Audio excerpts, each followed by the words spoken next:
माँ के आंसू। राधा बहन का इकलौता बेटा अमेरिका में रहता था।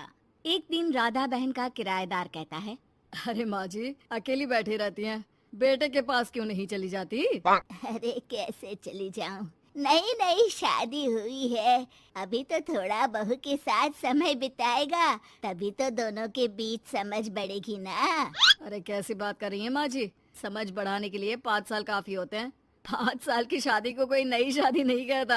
हाँ वो तो है। आया था पिछले साल उसका फोन, पूछ रहा था कैसी हो, पर अब तो काफी साल हो गए, कोई फोन भी नहीं आता। तभी फोन की बेल बजती है। लो 100 साल की उम्र है, आ गया मेरे मयंक का फोन। अच्छा कैसे पता कि ये फोन उसी का है? अरे कैसे पता नहीं चलेगा, माँ हूँ मैं। अरे रहने दो माँ जी, 1 साल से जिसका फोन नहीं आएगा वो अब क्या करेगा? होता भी वही है, फोन पर मयंक है। कैसी हो माँ? अरे बेटा, तेरी आवाज सुन ली, अब तो मौत भी क्यों ना आ जाए, बहुत याद आती है बेटा। माँ मैं वो ऑफिस में था। अच्छा माँ, वो रीना बोल रही थी कि तुम अकेली रहती हो इंडिया में, वो ठीक नहीं है। अब बुजुर्ग भी तो हो रही हो, अकेले पकाना खिलाना, वो चाह रही है कि अब तुम यहीं आ जाओ, हम लोग साथ रहते हैं ना। राधा बहन की आंख से पानी गिरने लगता है, वो कुछ नहीं बोल पाती। माँ हेलो, सुन रही हो ना माँ? हाँ बेटा, तेरे साथ रहूंगी, सुबह शाम तुझे देखूंगी, और क्या जीवन में है तेरे पापा के जाने के बाद। तभी बीच में बेटा माँ को रोक देता है।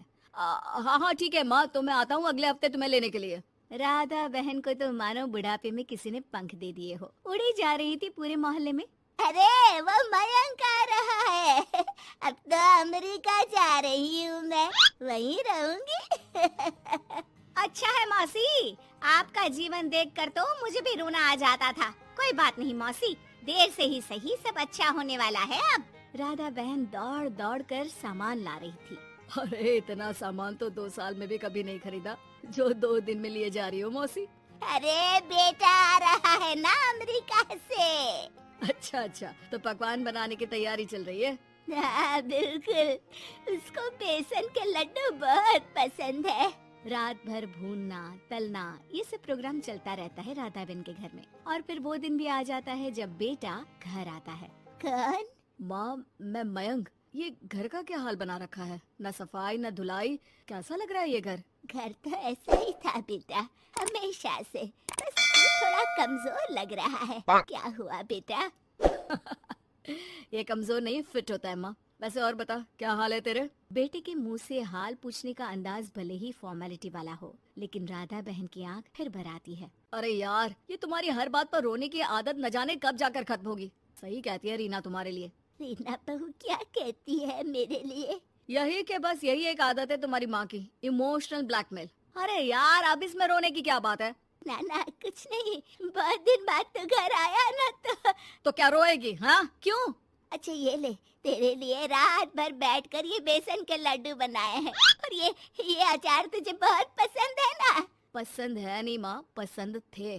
अब तो फिटनेस के लिए ये सारी फालतू चीजें मैं खाता भी नहीं हूँ। ये फालतू चीजें खाकर ही तो तू बड़ा हुआ है बेटा। अब रहने दे माँ, क्या क्या खिलाकर बड़ा किया है, मुंह मत खुलवा। कौन देशी घी में शक्कर डालकर पराठे के साथ खाता है? वो तो तुझे पसंद थे ना बेटा, तभी तो बनाती थी, नहीं बनाती थी तो रोता था तू। अरे तो रोने देती ना माँ, अब सारी समस्या उसी खाने से है शरीर में। वो तो भला हो रीना का, जो हेल्दी डाइट देकर सब मेंटेन कर रही है। राधा बहन बेटे की आने की खुशी में इतनी दीवानी थी कि उसे बेटे के बात का अंदाज और लहजा समझ में नहीं आ रहा था। अच्छा अच्छा रुक, पालक वाली दाल बना देती हूँ। रहने दे माँ, मैं होटल से ऑर्डर कर देता हूँ। इतने साल बाद होटल का खाना, माँ के खाने की याद नहीं आती थी।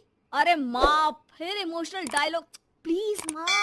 अच्छा सुन, बहुत कम वक्त है हम लोगों के पास, जल्दी जल्दी सारी पैकिंग कर ले। और हाँ, इस घर को बेचना होगा। कैसी बात कर रहा है, तेरे पापा और मैंने एक एक पाई जोड़कर इस मकान को बनाया था। हाँ पर तू जा रही है ना, फिर कौन मेंटेन करेगा? कैसे क्या होगा माँ, मैं तो अब इंडिया आऊंगा भी नहीं। बेटा तो सो जाता है, लेकिन माँ घर का एक एक कोना घूम घूम कर देखती है। सही बात है, क्यों मोह माया जोड़ रही हूँ मैं इस घर से? आखिर बेटे के साथ रहना ही तो होता है हर माँ बाप को, लेकिन इनकी यादें हर एक कोने में खैर औने पौने दामों में घर को बेच बेटा और माँ एयरपोर्ट के लिए रवाना हो जाते हैं। माँ यहीं बैठ, मैं अभी आया। नहीं नहीं बेटा, मैं साथ रहूंगी, पहली दफा आ रही हूँ ना। अरे माँ, टिकट, बोर्डिंग, सामान, चेक इन 10 काम है, करके आ रहा हूँ ना। ठीक है, जल्दी आ जाना, यहाँ घबराहट होती रहेगी। बेटा माँ को समझाकर चला जाता है। माँ बैठी रह जाती है लेकिन बेटा आता ही नहीं। एयरपोर्ट के लोग बताते हैं कि इस नाम का लड़का तो कब का अमेरिका की फ्लाइट लेकर उड़ चुका है। माँ किसी तरह अपने बीते हुए मकान में ही आ जाती है। मुझे कुछ दिन रहने दो, पता नहीं क्या हुआ, हो सकता है कोई मजबूरी हो बेटे की। नया मकान मालिक कहता है। अरे माँ जी, कमरा तो मैं आपको दे दूँ, पर भाड़े का क्या? पति की पेंशन भी है भैया। ठीक है, आप आराम से रहिए, लेकिन एक बात बताइए, आप किसी रिश्तेदार के घर क्यों नहीं चली जाती? अरे कैसी बात कर रहे हैं आप, मेरा बेटा कभी भी आ सकता है। अगर मैं उसे यहाँ नहीं